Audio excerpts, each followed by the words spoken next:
There's a place He comes to me. Though I'm blind, He helps me see. Though I see dimly in this place, one day I'll see Him face to face. This is Kurt Kaikkonen, pastor of Calvary Chapel, Waterford, at your neighborhood church. Today on Face to Face, we'll be in the book of Genesis. So grab your Bibles and let's get started. If you want to hear this complete message in its entirety, go to yourneighborhoodchurch.com, where you can download Your Neighborhood Church app at the App Store. And so now it's Lot's first day in Zoar, and that city, which name means small, is where Lot was given permission to flee to. So on this first day, everybody's choking from the smoke in the air because of the burning asphalt pits that had caught on fire, and they had been burning all through the night, where even Abraham, where he could see the smoke from the hillside where he lived. And so now this small family with this older single father and his two daughters, they have to start over. Now, most of us, we've seen the devastation to a family from things like a fire, where they lose everything, or from a flood. And this small family, well, they lost everything they owned, but they not only lost that, they lost more than half their family. They lost their wife and mother. They possibly lost a couple other daughters with their husbands. And if they weren't daughters and husbands, then that means that these girls had actually lost their future husbands, their fiancés. And this all happened in one night. But this wasn't a house fire where the whole community can gather around them and come together and restore some of their losses. They lost everything that they knew in their life, everything they had known, everyone, everything, and there wasn't even anybody left to cry with. But just yesterday, the day before, everything was normal. In fact, it was a perfect day. And it's probably going to be their very best memory, and that'll probably be the memory that they'll always look back to. Now, we, as people, we have all had experiences like this, where yesterday, everything was fine. You were making your plans for your future, and then something happens, and everything changes. And there is no future, not the way that you imagined it. And this could be anything. It could have been maybe your house had burned down at one time, or maybe you lost somebody that you loved. And because of that death, that your life will never be the same again. Or maybe you had a divorce and your dreams died. And when your spouse left, your dreams left with him or with her. Or it may have been a loss of a job, or maybe not even getting into a school that you were hoping to get into. And we could do this, and we could go on and on like this forever. But the thing that we need to remember here in this story is that God didn't come to destroy Lot's life. God rescued him, and he saved him.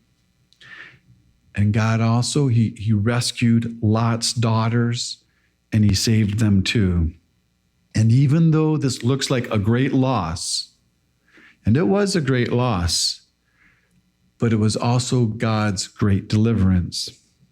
Because here you see, God is giving them a second chance. God didn't leave them, and he never would leave them. And that's just the way it is for us. And sometimes there's things in our life that we think are killing us, but they're really God delivering us. And some of these things that we see as losses, it's really God removing those things from our lives, because those things, they were going to destroy us, or else they were going to destroy our relationship with him. Because just like them, our God, he loves us, and he sees us, and he knows our future. And we need to trust him through all our troubles and through all our losses. All right, so now they're in this small town named Small, and it wasn't big. It wasn't like the city where they had come from. And it didn't have everything they wanted like Sodom did. And now they're at the very bottom. They did not have much to build a new life with. And they didn't know anybody. And so they were at the mercy of anybody who was willing to help them. But I'm sure that God provided for their needs, because Lot, he's a believer, and God never saves us just to kill us. And we have absolutely no idea how long they lived in Zoar, but they lived there long enough to know that they didn't want to live there anymore. And my guess is that they didn't want to live there because even though it was a smaller city, that the morals of Zoar were a lot like Sodom's. And they didn't want to take any more chances. They didn't want to experience God's judgment again because they barely survived the last time. And so they left. And I always wonder when I read this, well, why didn't Lot go back to be with Abraham? And I think, well, what was it, his pride?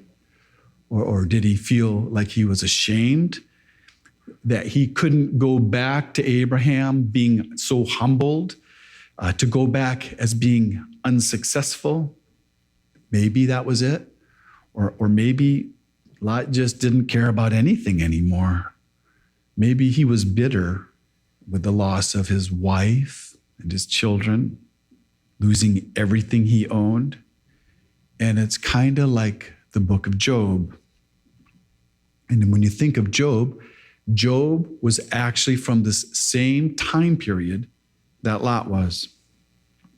But see, when Job, when he had his losses, what he did is he worshiped God. But Lot didn't. And so now he goes to this area where the angels first told him where to flee to go to the mountains. And the only thing that we're told that he ever brought with him up to those mountains was wine. And even if they didn't bring that wine from Zoar, well, that would have meant that Lot would have had to have planted those grapevines to make the wine, which would have taken about 2 years to fruit. And this reminds us of Noah, because that's the very first thing he did when he got off the ark. He planted a vineyard after being saved from the destruction of the flood. And that's when God had saved him. So maybe it's just like Noah getting drunk, that Lot's getting drunk. And he's trying to forget his sorrows. He's trying to forget all his troubles. And you can see that Lot's daughters, that they were comparing themselves to Noah's story.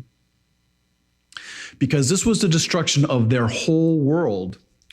And so they're starting to build this story up in their minds, and that they're going to repopulate the earth, just like God told Noah. And you see, there are stories that you can tell yourself when you're poor, and when you're lonely, and when you're living in a cave with an old man who's a drunk. And these girls, they actually knew that the Lord hadn't destroyed the whole world, because remember, they lived in Zoar. They saw other people. And unlike Noah, God never told them to repopulate the earth.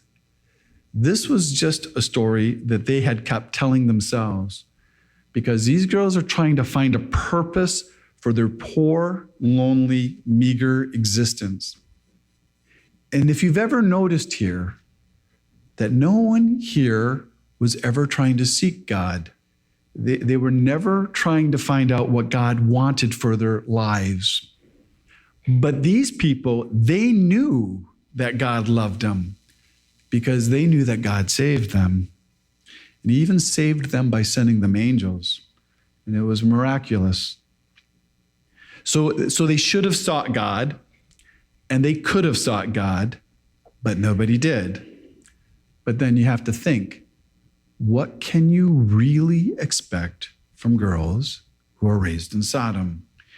Their dad, at best, was a nominal believer.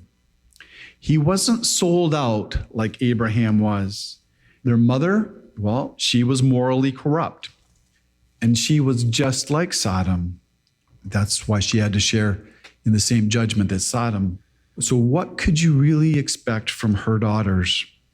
And this is what you get with marriages of believers and non-believers. You get confusion.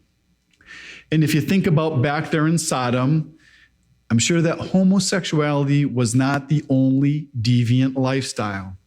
Because in the pagan cultures of this day, and even in the Egyptian culture, incest wasn't uncommon. And they even had worse practices in the worship of their gods. And we don't hear this act being condemned here because we don't have to. Because every Israelite who read this, he knew how sinful incest was and drunkenness was. And he knew that it was condemned by God. And they all knew that by this drunken act, it had brought about two of Israel's greatest enemies, the Moabites and the Ammonites. And so now we have these lonely, deluded women, and they're living in a cave, and they're in the middle of nowhere. And we don't know how long they've been in these mountains, but they're believing their own lies, and they devise this plan. Because these girls, they don't want to be lonely, and they want to have families, because they're women. And women generally want to have children. And it's even possible that these women could be in their 30s. They could be thinking that time is not on their side anymore. And they don't trust that God is going to provide for them husbands.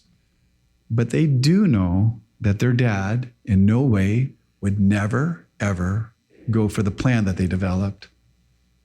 Because they knew it was sin, so they also knew they had to deceive him. And so they get him drunk. But that probably wasn't very hard to do, because it probably happened all the time.